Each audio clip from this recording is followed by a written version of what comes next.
Okay, so good morning, everyone. Numbers look to be fairly static at the moment, so we'll crack on. Good morning and welcome to this morning's webinar. Before we make a start, on behalf of Quantuma and PDSI, I'd just like to thank the Door Club for the opportunity to present today. I'll shortly move on to the agenda, but before I do, I'd just like to introduce myself and our other speakers. My name is Andrew Watling. I'm a partner in Quantuma's restructuring and insolvency team, primarily based in our Southampton office.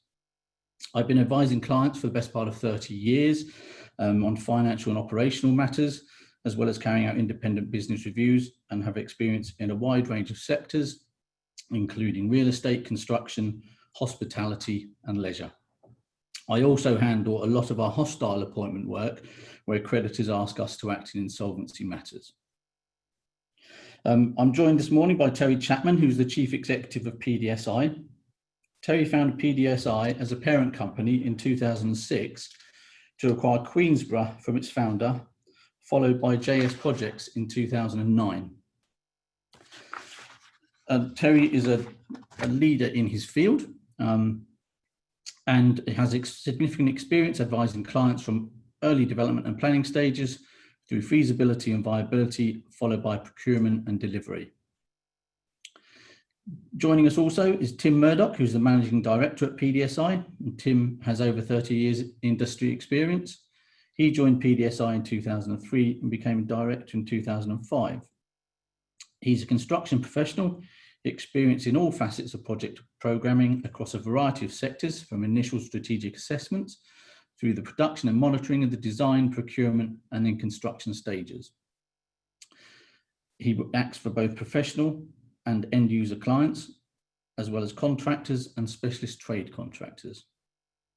Tim also provides extensions of time and delay expert witness services.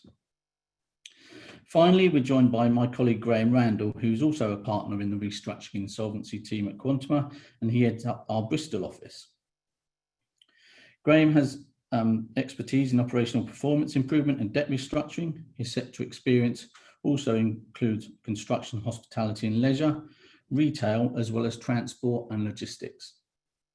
He also has over 30 years experience in debt restructuring, shareholder disputes, operational and performance improvement, strategic planning, options analyses, managed exits, accelerated sales, orderly closures, and guiding the most distressed companies through an insolvency process.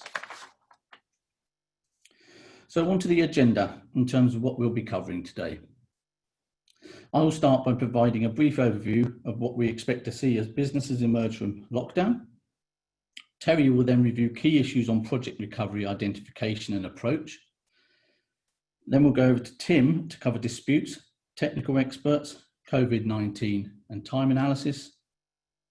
I will then provide an overview of recent changes to insolvency law and talk about creditors' rights in insolvency.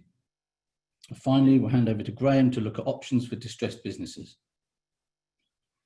Now, before we start, please note that the Q&A function is also open on the webinar, so please do feel free to submit your own questions in real time.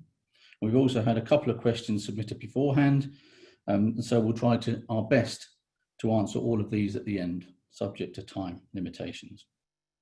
I'd also like to ask for your patience if we do experience any technical difficulties at all during the next hour or so.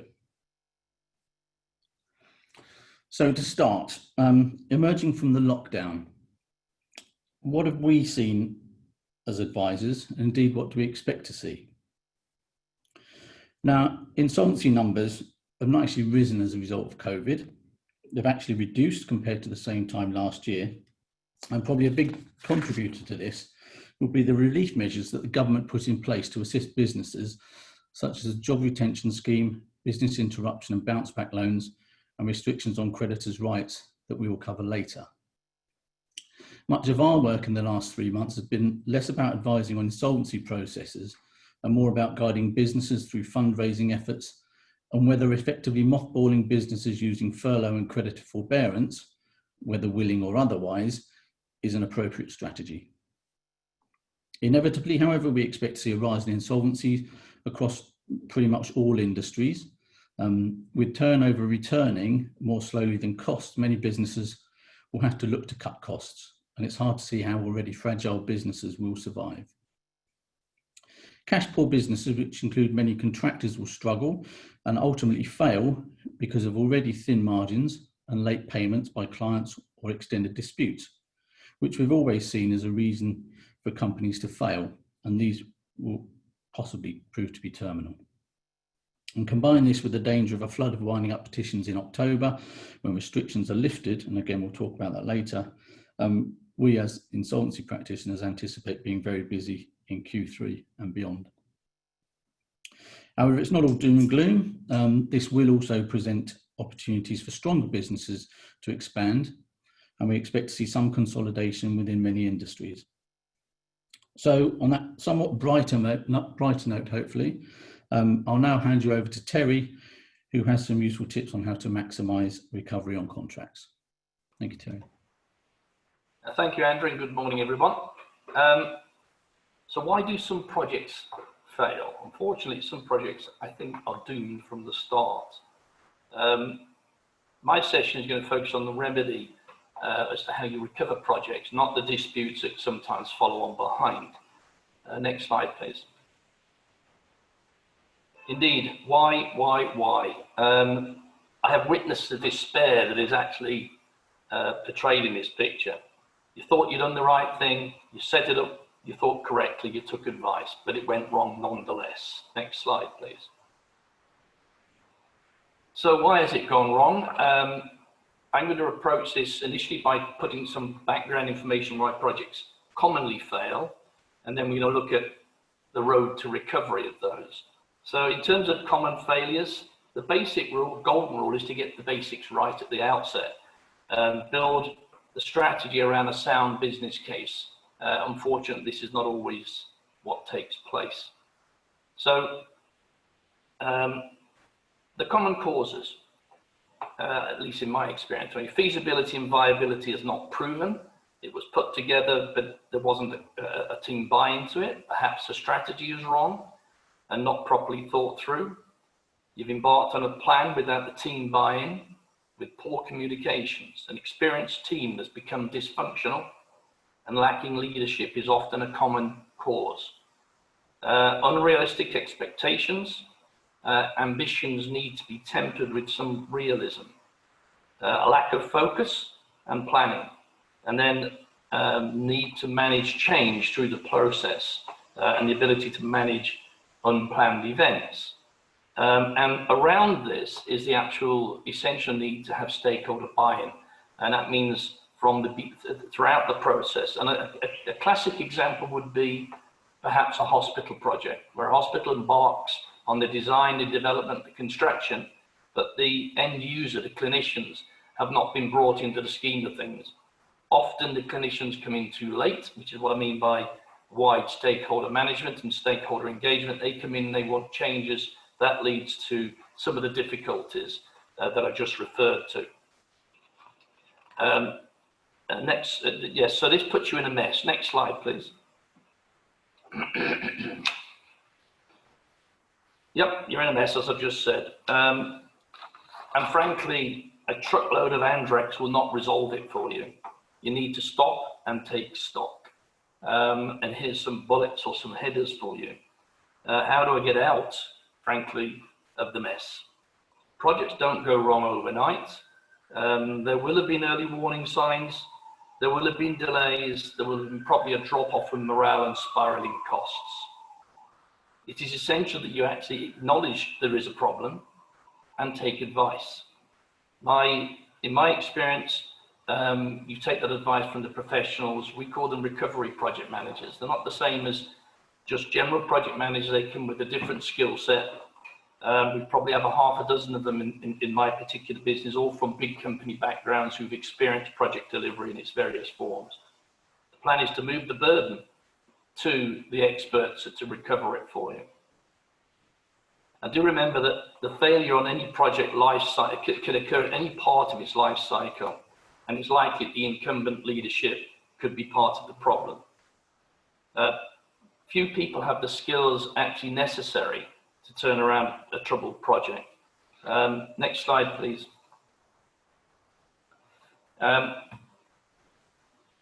We have developed our own tried and tested processes over the years. These are adapted to suit each and every particular assignment, but they do have a common theme running through them, and they're in two stages. The first stage is to evaluate with a number of sub-activities, which I'll show you in the graphic to follow in a moment. Then it's into recovery. This will be delivered by an experienced recovery project manager. Next slide, please. The chevrons, as I call them here, this is just a headline slide. Often it's a build-up slide, but we don't have time for that. The chevrons really cover the various phases through which we go through the process of recovering it. And each phase has a set of conditions that we will go through. And just to give you the headlines for these, the first evaluation stages, which begins with the U. U stands for understand, A is audit, T is trade-off, N negotiate. We then move into the recovery phases, which is restart and then execute. I'll look at each in turn, but initially the evaluation stages. If we're going to look at to get under the skin and understand the project, we need to agree a mandate. We need to have authority. We need to buy into the confidentiality, act quickly, secure stakeholder support, review the competences and the history in order to agree what next. That moves on to the next stage, which is audit. We drill down into the performance issues. Is the project still of value to the client? What has changed? We need openness and transparency, and it may require changes in the people within the structure of the project and underlying issues before we move to the next stage, which is trade-off. Trade-off essentially is a matter of considering what was originally put in place, what the priorities were and what they are today, and what you might be willing to sacrifice in preference to something else to secure a turnaround. I'm going to show you that in the next slide, please. We call this a typical triple constraint, which was established at the beginning of the job, where we had the time, cost, and scope criteria and priorities enveloping the other aspects of value, quality, risk, and image.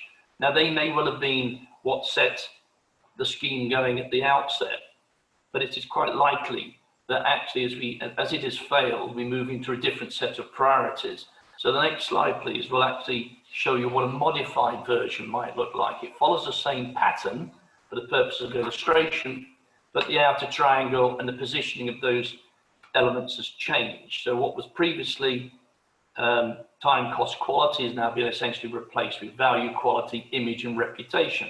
It's quite likely that the reputation, depending on the scheme, depending on the requirements, will have changed. The quality emphasis may have changed, and the value of that development to the client today in its troubled scope may also have changed. So that is picked up through the evaluation process, and we now move to the next slide, please, to the recovery stage. Move, pass, go, and collect £200, as Monopoly would have us say. So in terms of the recovery stages, we would first move into the restart. That is, gone through each stage, you've gone through the gateway, you've got buy-in from the team, you've got a way forward agreed. You've looked at past mistakes, you've stabilized the scope, you've agreed budgets, we're now in a position to restart. So obviously these chevrons are not equal timelines, by the way, they are just headers for the categories that follows. The execution recovery will probably be the longer, the final chevron, which we now have. At this stage, we'll develop perhaps a revised project execution plan. We'll put in some robust controls. We'll have clear lines of responsibility and reporting leading from the front. The RPM, the recovery project manager, is in place to make it happen. Okay, let's move to the next stage. Sorry, to the next slide. Thank you. So, as I've said earlier, the recovery project manager possesses a set of skills born out of, in my experience, he's born out of experience, leadership, personality, and foresight. They are not readily available. There's only a handful of people, as I said earlier, in my business that I think possess this, where we've actually engaged in the recovery of projects.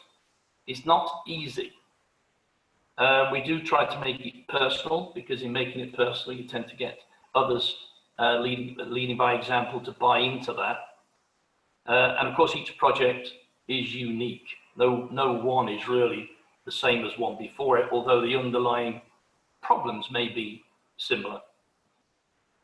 So if you have a problem, large or small, we'd be great to hear from you. We're good listeners, and I like to think myself as we're jolly nice people to do business with. If we can move to the next slide, which is rather topical. COVID-19. Tim's going to talk about mitigation in just a moment, but from a personal perspective, this is not a legal opinion, but from a personal perspective, from what I'm experiencing currently in construction and the issues surrounding COVID-19 and what should contractors be doing, I've listed some there for you. I mean, they're probably fairly obvious. I guess the first thing is to establish whether or not government lockdown caused a stop on construction. Well, actually they didn't. They actually said construction should continue. But nevertheless, the pandemic has had an impact on supply chain and a range of other things. I think it's fair to say all these matters, it is essential that they are recorded. It is essential that there is communication between clients and contractors, and any instructions to carry out works or to stop works need to be recorded. Do obviously read your contract, and that goes for the main contractor and the supply chain. The degree to which these are raised or recorded between the parties is fundamental to what follows. Have formal delay notices, for example, between the parties being given or issued. Insurances is something that, from the inquiries I've made and from of what I've experienced from our insurance carriers and so forth, they seem to be very unwilling to consider the insurance cover. Even if you have a pandemic insurance, they seem to want to steer away from it attaching in this instance, which I find odd, but I think that there is cases going rush to court shortly, and that may determine what happens next. It is fair to say that all parties will have suffered, whether that be the client, the contractor, and the suppliers. It is likely that if it's a trading entity, such as an entertainment facility, for example, or a retail store, that delay will have impacted its trading, and therefore the client will have also suffered. The contract conditions may or may not, don't presume that it carries force majeure, but even if it does carry force majeure, such as the JCT contract, it doesn't necessarily follow that it will give you the protection you need for this. So the reality is, it's about negotiation. That's all the advice that I've been given, and what we are doing in the contracts that we're engaging and managing for our clients.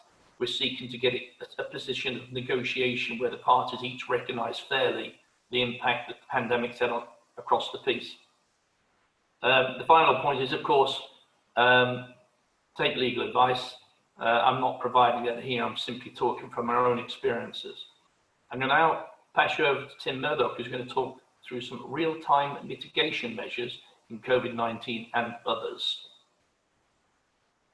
I'm going to hand you over to Tim. I think that's the next slide, yeah. Yep, thank you. Good morning, everybody. My name is Tim Murdoch, and I specialise in programme and planning measures and delay and expert advice. Can I have the next slide, please?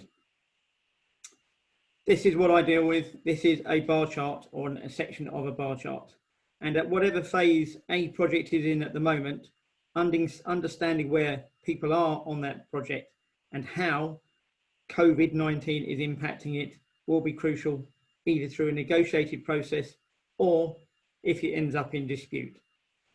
What is also becoming more and more apparent is actually the traditional bar chart can be absolutely helped by being resourcefully, because a lot of the issues that are happening on site are actually limiting the number of resources available to work. And actually proving how productivity has changed is going to be a key factor in understanding when a project will be able to finish, what the kind of impact has happened, and how that will evolve into the bigger picture. There is also going to be, and we've already found this, some considerable discussions in relation to where the project was before COVID-19 occurred. Depending on what side of the fence, whether you're a client or a contractor, you may believe a project is either 10 or only 4 weeks late and a contractor problem. And actually then unraveling that, especially with the complicated elements, understanding which part of the contract that applies to, will become crucial. However, at this moment, the one thing that we say to everybody is understanding where you are on any kind of live project is absolutely key. And for example, if you can develop your programs to be a little bit more sophisticated, and we'd be happy to help you show that, by putting things like resources on it, it can actually help establish what kind of impact COVID-19 is having on site. There is undoubtedly an impact. Sites either shut or they've had less people on site. And we can show this by programming. Could I have the next slide, please? This is the same program. It's still running a little bit behind, but we've actually resource leveled this, and this shows how the bars have extended and how that will impact the program between the grey bars and actually the original yellow baseline. There are certain trades on site that are impacted more. For example, if you have a facade process which is reliant on delivery from another country, you would have had a major problem recently. We've also got to consider other things such as off-site delivery, where you end up with people being ready on site but actually unable to move forward. A very good example we've heard of is where a bricklayer had his men on site. They stockpiled because of Brexit. They had loads of bricks, but the mortar company supplier had shut down for COVID. Therefore, no mortar, no progress. As such, when the mortar company did open back up, the contractor had to go to the mortar company to go and collect rather than have it delivered. This obviously extended the period that they needed to undertake the work for the brickwork. Could I have the next slide, please? So understanding where and the impact of COVID, and again, it doesn't matter whether you're a client or you're working with a contractor that's running late and any party is in distress for this process, understanding what and where people have worked is absolutely key. And the best solution we've come up with this, and it doesn't need to be specific, is a COVID permit to work, which allows you to understand where specific trades are planned and where they're working. This is like a hot work permit. It's a sort of process that contractors are very well versed in managing, and it has an additional benefits of allowing you to trace workers should someone actually fall down with COVID-19. I think one of the biggest challenges moving forward in the autumn is a possible second spike. And again, that will possibly be aligned with further insolvencies of smaller businesses that will impact on other elements.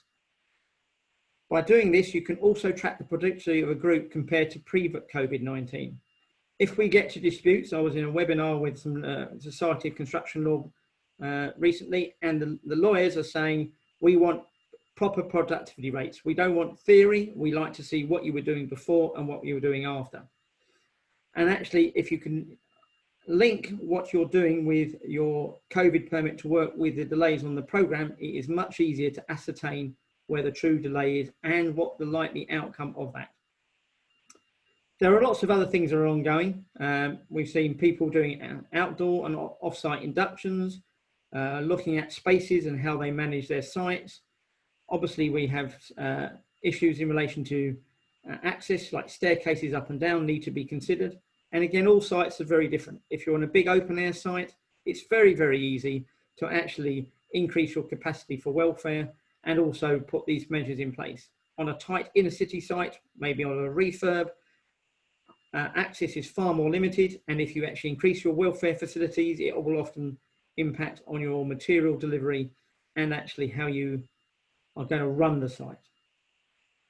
The only other thing is a good place to be at the moment is in signage. Obviously, we've all had to put a lot more signage in and we're now all following that. But they are very important for safe working practices. Okay, next slide, please.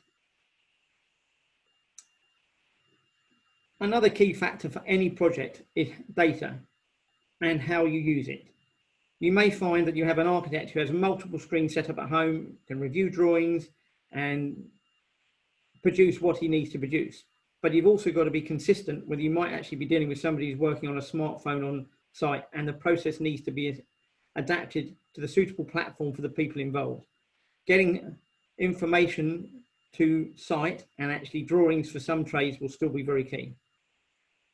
Again, we've seen plant availability is limited, lead-ins have been delayed, and how they actually work needs further consideration, because other alternative risk actions may need to be taken. As I've already mentioned, materials from overseas have been impacted and will likely to be considered and continue to be impacted as we move forward. I've already talked a bit about the bricklayer. Again, Terry's already touched on this, but actually you need to understand where you are on your JCT and NEC contracts. NEC contracts, the ones we've been advising on, are already dealing with the process because you actually have to update your programs on a monthly basis. However, we have seen a slight increase in dispute in relation to agreeing the programs as you move forward, i.e. where the risk lies in relation to the COVID activities. Again, communication, Terry's already mentioned this, advising upstream and downstream and changes to programs and dates will be absolutely key to minimizing the impact of COVID. And actually, when we get to dispute and analysis of this, actually failure to do that by a contractor and or the client and or subcontractors and trade contractors will be a key consideration. Again, I've just put a point, each change will have a different entitlement under the contract. So don't assume that one delay or various delays as of COVID will all come under one item within the contract you're working on. Next slide, please. This is what we like to see, and this is how programs are going to evolve. This is a normal flow of tasks. You overlap activities and tasks, and we've got labour resources on it. As you can see within the bubble, you've got various activities supposedly planned to work on time at the same time. If we move to the next slide, please. Here we can demonstrate the delay of actually linking from finish to start rather than overlapping. This will be a key analysis of the impact of COVID and has happened on many a site.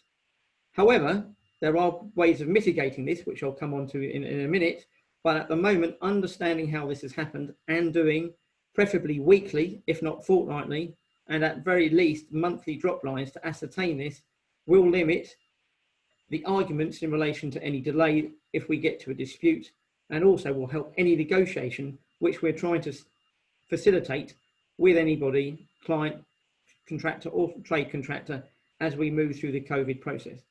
Also from a tendering and future projects, understanding how you can work in each phase is absolutely key. Could I have the next slide, please? There are some good news. Working hours relaxation. As we're aware, working hours have been relaxed and are being relaxed, and councils are being asked to consider working till 9 o'clock. However, this will only work to certain elements. If you're in a heavy demolition process and people are working at home next door to you, if you think you're going to be working from 8 to 9 o'clock at night, that is not going to happen. However, obviously, things like decorations can actually happen very easily to 9 o'clock at night. However, the amount of time that will save on programs will depend on what type of program you're working and what kind of contract you're under. Some of the advice we get from our fit-out specialists is they are often planning to work till 9 o'clock at night doing the decorations anyhow. So actually this doesn't actually provide any further benefit. However, we can show this kind of thing on program calendars and will again be very important if we get in dispute situations. Productivity, as I previously mentioned, the measured mile will be key. The idea of actually putting forward a theoretical process of what you think you are going to do if you are already on site, if that doesn't match up, will be challenged if we get to dispute. Productivity assessments can update live programming for changes to activity durations. This is an ongoing process that we're seeing on site, and actually people do it naturally, let alone on programs. However, if you're looking to articulate an extension of time, you need to make sure that this is put through a program as we've looked at. Can I have the next slide, please?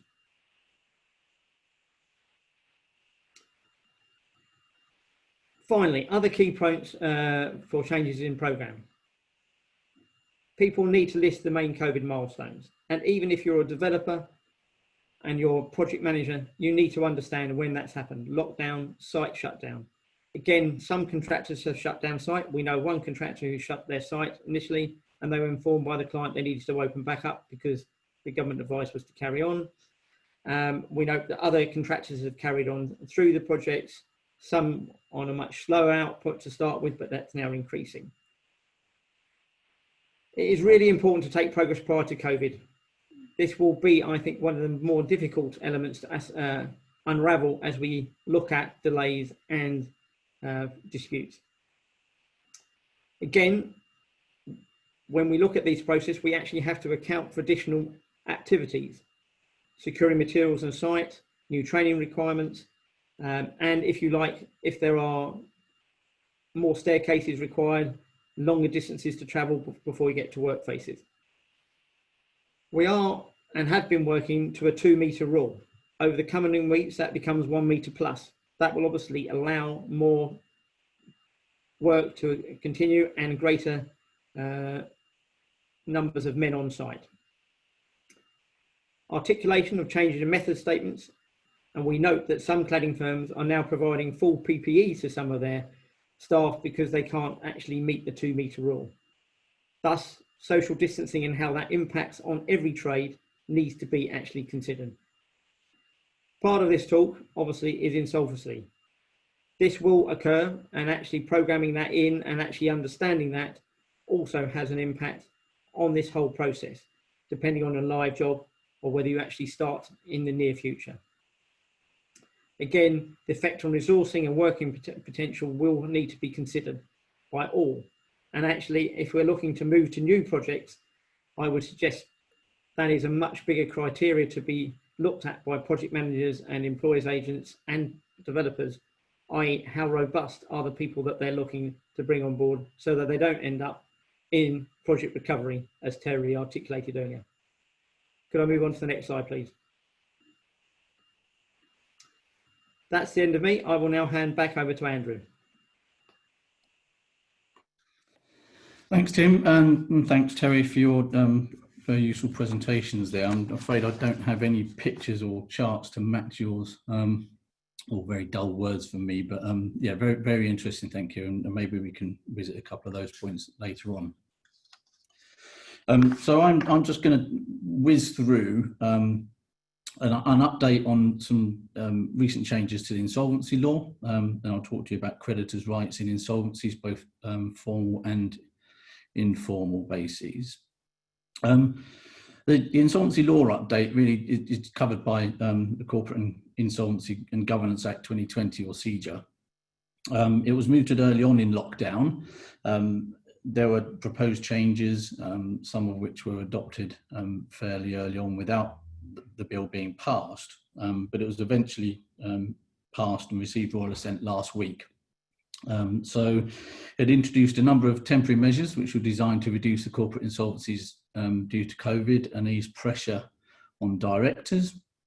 But it also introduced some permanent measures which brought forward other changes that have been discussed and planned for some time. I don't propose to cover all the aspects of the Act, but just some general ones regarding insolvency. So next slide, please. One of the biggest announcements and changes in the Act was, and I've used the term suspension of wrongful trading here because that's the way that most people see this as acting, but actually Section 214 of the Insolvency Act, which deals with wrongful trading, was only relaxed in this Act until the 30th of September. Now, this is a part of the Act which deals with companies in liquidation. It deals with instances where directors knew or ought to have known that the company had no reasonable prospect of avoiding insolvent liquidation. And it introduces a potential personal liability to directors or those responsible for worsening the position of the company. So any increase in debts, there was always a possibility that directors would be criticised for that and would be held personally liable for those. And historically, it's been difficult to prove. It's been expensive to pursue because of the bar of needing to prove what the directors were thinking at the time and what they were basing their decisions on. But I think this has just been introduced to give the directors one less thing to worry about. One of the drivers behind decision making in insolvency traditionally has been what happens to me as a director. Am I personally liable? And it's always a threat. It's always an issue. So by taking that away, I think they're basically just given them one less thing to worry about. That directors have enough to worry about planning how their business gets through COVID, through lockdown. So this was just one thing to take away.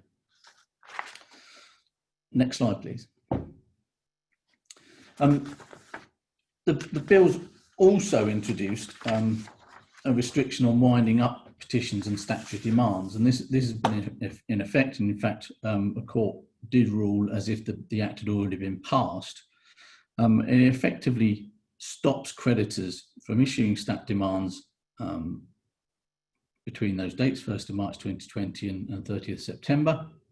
And it also has retrospective effect.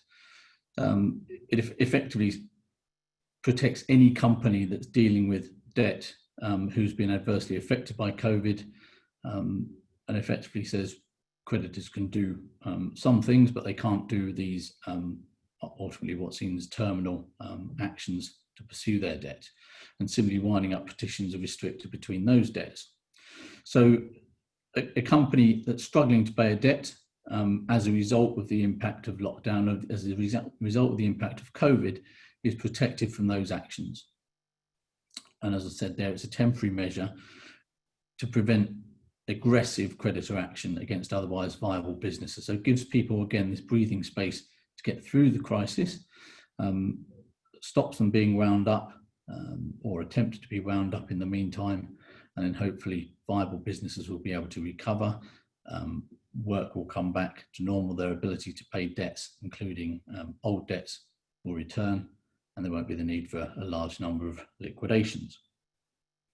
There is a question as to whether or not this will result in a wave of petitions come October, as these creditors who've been prevented from taking this action effectively just open the floodgates in an effort to jostle their way to the front of the queue for people that are going to get paid. Next slide, please. The new moratorium, which was introduced, is a concept which we in the industry have been call for a breathing space for some time, and probably 2 or 3 years, if not more. It's a standalone process to provide that breathing space to distressed companies. It's very much like a moratorium that's proposed or that results from an administration. It's available to a company that's unable or likely to become unable to pay its debts. And again, it prevents legal action from being taken against that company. And that doesn't just deal with winding up petitions or court action. It deals with landlords' rights. It actually deals with floating charges, rights, or ability to appoint administrators. And it's just available to companies who are struggling. It remains under the control of the directors of the company, but it has to be overseen by a monitor. It provides an initial 20-day protection, can be extended by another 20 days, but also by consent of the creditors or the court, it can be extended for anything up to a year. So it's quite a strong tool to be used, but it has to be used in the appropriate way. It ring fences pre-moratorium debts, but any debt that's incurred once the moratorium is in place has to be paid. So rent, salaries, goods and services that are bought or ordered have to be paid for. And the company has to have that certainty that it can continue to pay for that, for those debts. The monitor I mentioned has to be an insolvency practitioner. So again, very similar to an administration. And the IP has to provide a consent to act. And they also have to provide a statement that the rescue of the company as a going concern, rather than the business, which is what we deal with within administrations often, is likely, and that the company is viable as long as it's got this time to sort itself out, restructure, obtain funding, whatever, could be seen as a way to get into a CVA, but it should be used as a way to provide the company breathing space to survive. And if at any time the insolvency practitioner decides that the situation has changed, and that's because rescue is unlikely or impossible, or the debts that it's incurring cannot be paid, or indeed if the insolvency practitioner is not receiving the information they require, the insolvency practitioner has to bring the moratorium to an end. And that would therefore be likely in those circumstances to result in an insolvency process. Otherwise, if the company can survive, the moratorium can be ended and the company is handed back to the directors without any protection. But by that time, it shouldn't need it. Next slide, please. So, creditors' rights against insolvent companies. Again, this deals with pre-insolvency process and post-insolvency process. So this clearly is not legal advice. It deals with generalities. And as always, we would say that if you have a specific circumstance that you want to discuss, you should take advice on it, speak to the experts. So when a creditor identifies that a company cannot pay its debts to it, it's always got the ability to withdraw services and recover its goods.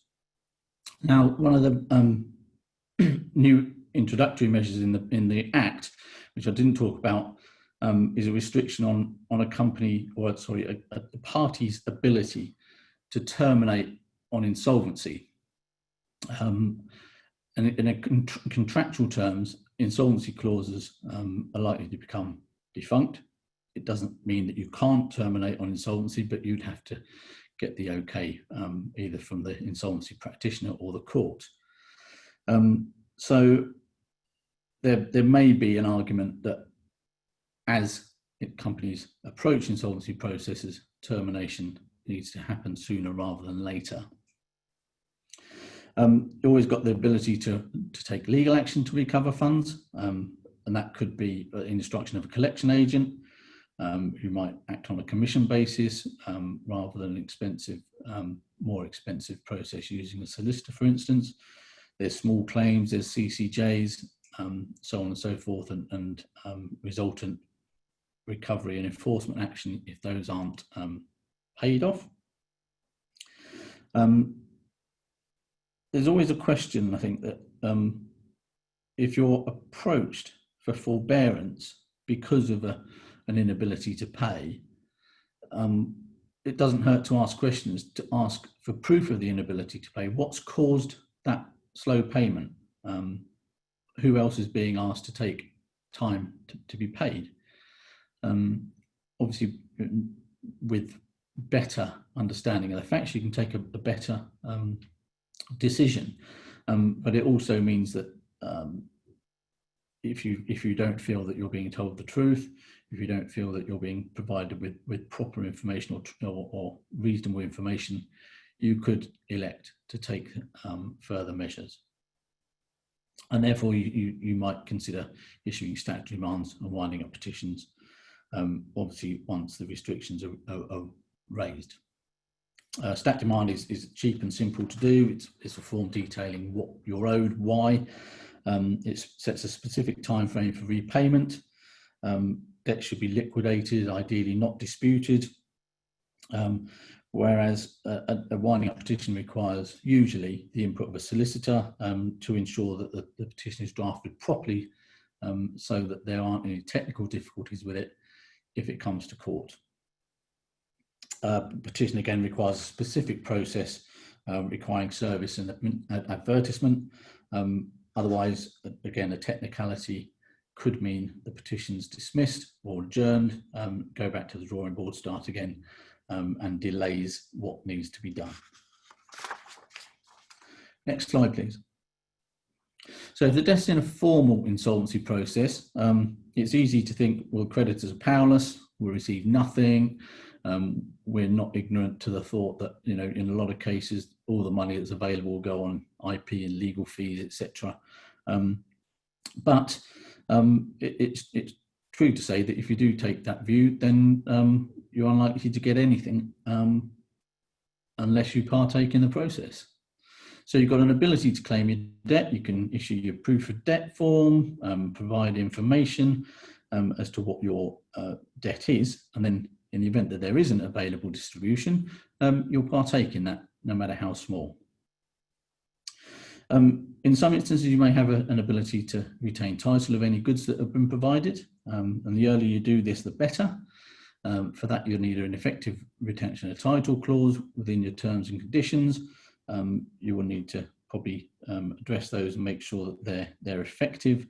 But the best thing to do would be to contact the insolvency practitioner, discuss the situation, identify your goods if you've got it, and then deal with them or their agent as far as your retention of title ability is concerned. I've said here 10 meetings of creditors. Now, the process has changed not too long ago, whereby a thing called deemed consent was introduced, which is where a company can go into liquidation without the need for a meeting. It effectively says on a certain date, the liquidation will be will happen unless enough creditors object to that. So creditors have the ability to require a meeting of creditors, be it a virtual or a physical one, if they so want. And you need effectively 10 creditors, 10% of 10% of value or 10% of number of creditors to do this. And I recommend always talking to the insolvency practitioners that's instructed if you feel unsure of any process. If you're concerned about what's happened, again, speak to them.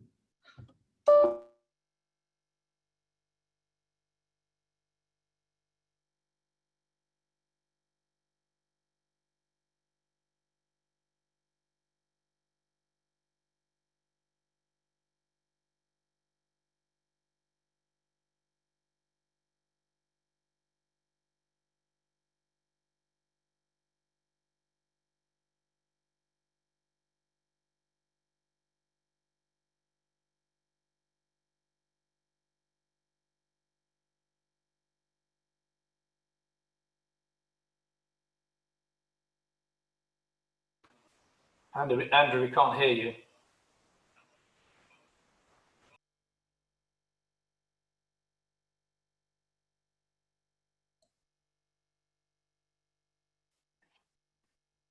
I think we've lost Andrew. Should we move on to the next slide?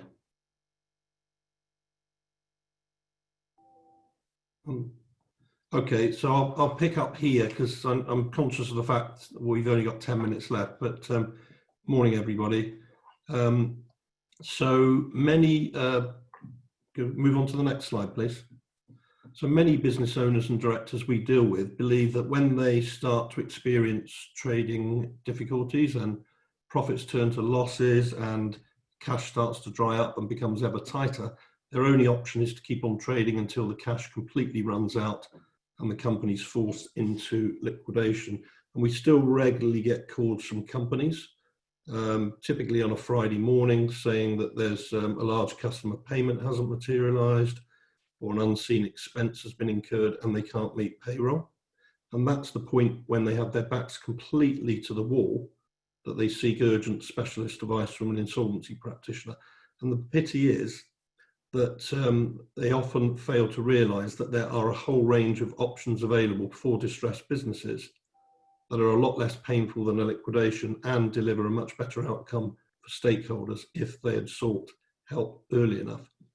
So what I'm going to do is briefly run you through at a high level what those options are, dividing them into solvent options and insolvent options, and none of them are without risks, as you'll see on the right hand side of the slides.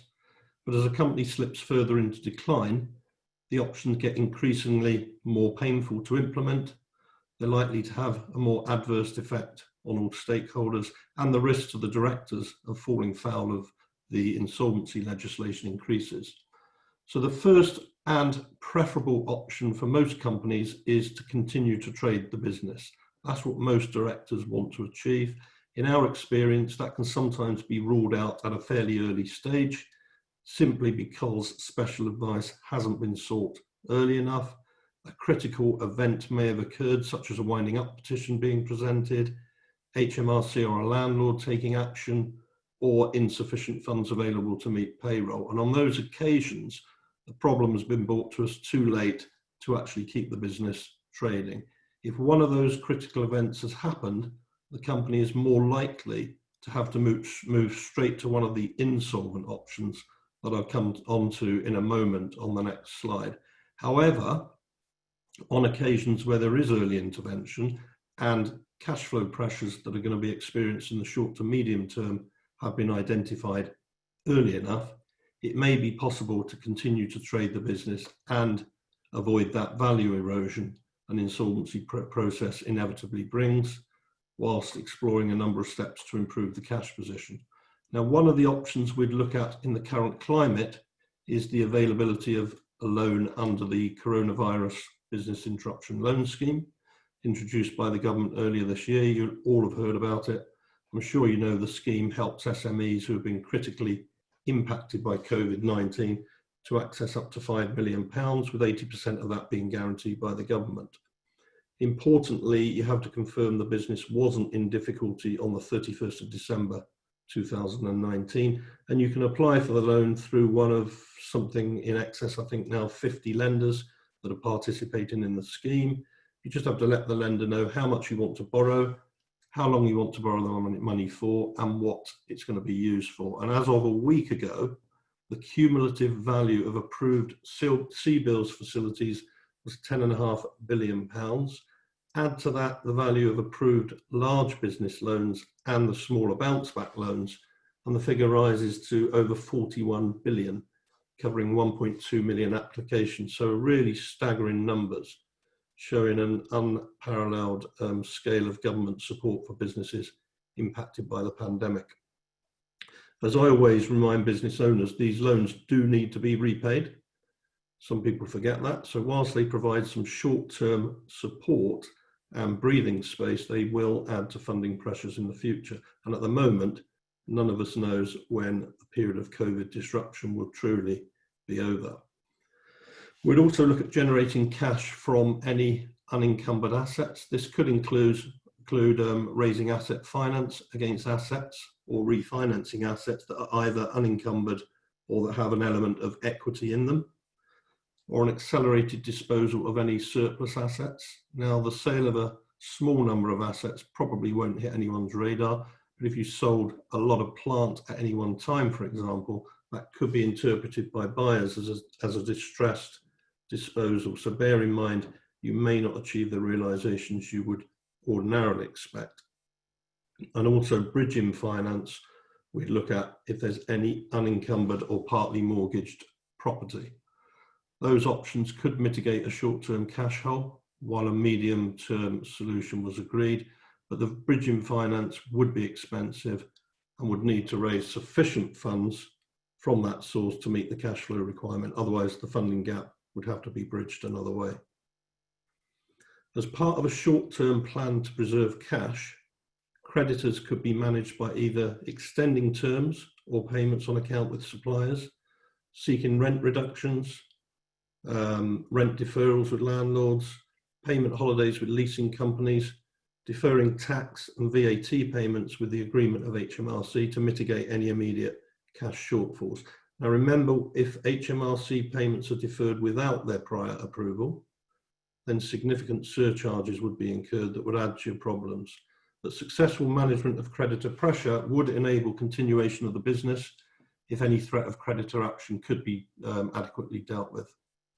We'd also look at other cost-cutting or revenue generating options, such as redundancies, closing some sites or locations that maybe weren't profitable, and generally scaling back operations, provided it could be done without causing long-term damage to revenue generating capacity.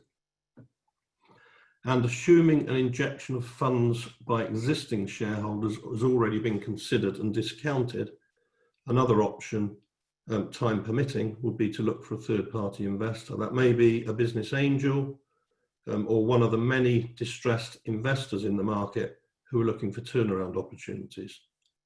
This would provide a long-term solution to any funding crisis and improve the creditworthiness of the company, but any potential investor will need to be convinced that the management function is robust and has the ability to steer the company through a sticky period. Otherwise, they'll want to install their own team to drive the turnaround.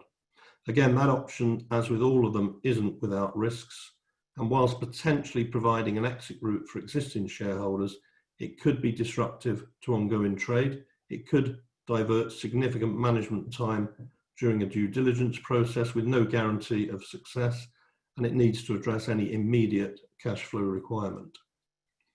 Now, a solvent sale to a trade buyer is, rather than a distressed investor, is an option we've often successfully run with. That would involve approaching a targeted list of potential buyers, which we would agree with management beforehand, producing a pack of information to make available to interested parties who are prepared to sign a non-disclosure agreement so that they can make an assessment of the potential of the business. We'd then engage with those parties, test their appetite, hope to create some competitive tension and look to conclude a share sale. As I say, we've successfully done that on occasions. In order for a solvent sale to a trade buyer to succeed, the company would need to have short-term funding available to ensure a proper process can be run. That could take from a few short weeks to a few months, and the runway for that will be determined by when the cash runs out, the level and nature of any interest, and how quickly a purchaser is able to act. However, it's worth flagging that this is a particularly challenging option currently, as concerns around the duration of the pandemic and the impact on equity value are so uncertain. Move to the next slide, please. For the more critical cases, there are still a number of insolvency processes available, notwithstanding those Andrew has highlighted that are very recent additions to the insolvency practitioner's toolbox. The three that are most widely used are CVAs. That's a process where the liabilities of a company are parked, a line is drawn in the sand, and the company makes an offer to its creditors to pay a proportion of the debt over time. That's typically how it works. You need 75 support from unsecured creditors who vote on the proposals. As I say, you need continued funding support and a wider turnaround plan, and you need to have a viable underlying business.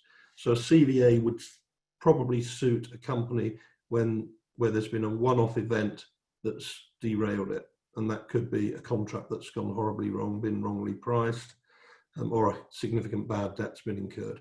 If a company's been losing money over a period of time, then a CVA, unless there's some fundamental changes to that business, is probably not the right option. The second is administration. That you will get court protection from creditor action. You need the consent of any secured creditor to appoint an administrator. You need to achieve one of three statutory purposes to get your administration order. That's a rescue of the company as a going concern, or a better outcome than would be achieved on a liquidation, or a distribution to one or more secured or preferential creditors. And an administrator will normally do one of three things. He'll either sell the business immediately under something called a pre-pack, which is a deal that's been negotiated and agreed during the days and weeks leading up to the administration appointment, and that deal is then executed immediately on the appointment of the administrators. Or he would trade it on under his control for a period of time, either to complete some work in progress or to look for a buyer over an extended period, or a combination of the two. Or he will simply close it and conclude it's not able to continue trading. Thirdly, liquidation. That's pretty much the final option if a CVA and an administration aren't possible. A liquidation will result in closure, all staff being made redundant, and an orderly realisation of assets. Now, it's important to remember that insolvency doesn't necessarily mean contracts won't be completed. We would normally employ a QS to advise on the status of ongoing contracts, check those contract terms to see how it deals with insolvency and termination. I think I'm right in saying under standard JCT contracts, insolvency itself isn't a breach, but a failure to settle sums due to the employer arising out of insolvency will be construed as such. So the terms should be checked to see if it's possible for an IP to novate or assign the contracts in whole or in part to a third party. and we would seek to do that to preserve any value in the work in progress and ensure continuity for the main contractor. We'd also take practical steps on a closure, such as securing the sites and the plant, but as I say, all staff would be made redundant. But what's clear to me from over 30 years experience in the restructuring and insolvency arena is that the earlier a distressed business takes advice, the more options there are available, the higher the chances of achieving the best outcome for creditors. Leave it till the last minute and you're looking at the insolvency options that only get less palatable the further the business slides down the decline curve, and it also increasing the risks of directors facing action in the future. Andrew, are you back? I am, Graham, and apologies everybody. I had some technical issues, but to be fair, I did get my apologies in early for those. So I mean, I don't propose to go back to my slide. All I was going to finish on really with a couple of points was that, you know, in every case with an insolvency process, I think it always is a good idea to consider consulting with the insolvency practitioner, talk to them about your concerns, look at appointment of a creditors committee. In the right cases, they can be very useful tools for us as insolvency practitioners. But you've got to question why you want one. You're trying to get more time in front of the directors. Do you just need it and to guide and assist the insolvency practitioner, which you can do in or out of a committee. Look at influencing voting. You know, creditors have the ultimate say in voluntary arrangement proposals, in administration proposals, and again, don't just accept that they're foregone conclusions. You can influence them.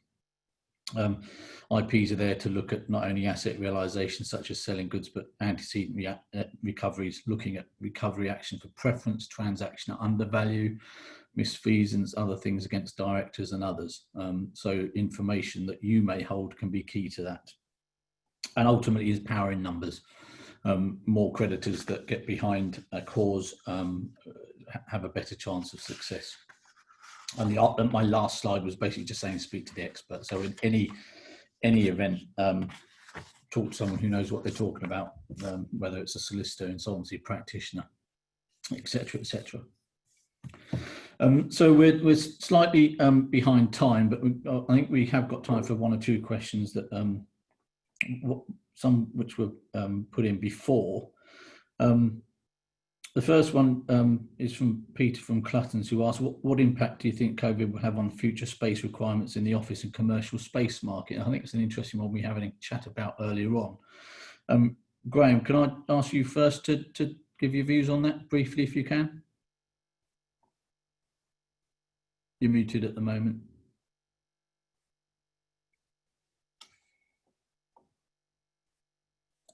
Apologies. Yeah, I will do, and I think there's mixed views on this, but obviously COVID-19 has turned our personal and working lives upside down, really, and for some it feels they've been forced to take part in the world's biggest work from home experiment that there's ever been.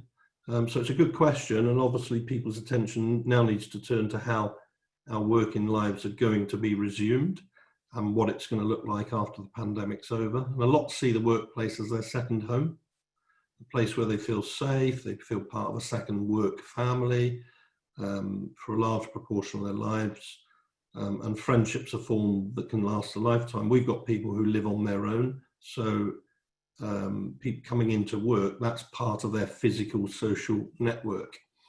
So we've been considering as a firm what our office requirements will be in the future. We were looking at expanding in a number of locations, and I think it's fair to say that those plans have been put on hold for the time being. For me, it's quite simple. The work from home experiment has shown us that there is a potential alternative, and I think we need to decide, as the panel were discussing earlier, just before we started, whether the cost savings from reducing the office space and the effort saving from long commutes into city centres, particularly London, outweigh the benefits of bringing our people together under one roof. And if we decide to maintain the role of the office, we must ensure we can persuade our people to leave their home desks and return to the fold, because I think for some of them, it will be quite a difficult transition. Now, the risk for businesses that don't have a strong culture and strong leadership is you could end up with a floating, fragmented collection of individuals that are just loosely connected by a name, Quantuma, for example. But we did a recent survey amongst our people. Generally, people were expressing a preference to work from home for around half of their normal week. And if you, on a really simple basis, that would say to me, we probably only need half the space. So I think the impact for the office space market will be a reduction in traditional workstations and office space, as a lot of what we do will be undertaken at home. That reduction in demand will manifest itself in a couple of ways. The market could be flooded with sublets as companies attempt to claw back rent. And other, dare I say it, more modern thinking businesses may look to repurpose the environment, creating a more diverse suite of areas. So there will be a knock-on effect for suppliers into the sector as well. Commercial property agents, office cleaning contractors, space design and fit-out companies have already been instructed in the last 2 weeks to place an office fit-out company into liquidation. Their pipeline of work is completely evaporated. So the impact has started to take effect. Okay, thank you. Terry, Tim, do you have anything to add to that?